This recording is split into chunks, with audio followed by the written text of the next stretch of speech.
മുണ്ടക്കൈ ദുരന്തത്തിന്റെ നടുക്കുന്ന ഓർമ്മകളിൽ നിന്ന് വയനാട് ഇതുവരെ മുക്തമായിട്ടില്ല.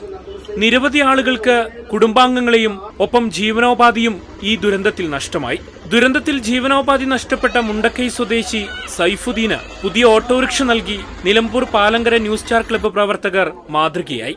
ജനശബ്ദത്തിന്റെ മേപ്പാടിയിലെ ഓഫീസിൽ വെച്ച് ചെയർമാൻ നസീർ ആലുക്കൽ സൈഫുദ്ദീന്റെ മാതാവിന് ഓട്ടോയുടെ താക്കോൽ കൈമാറി.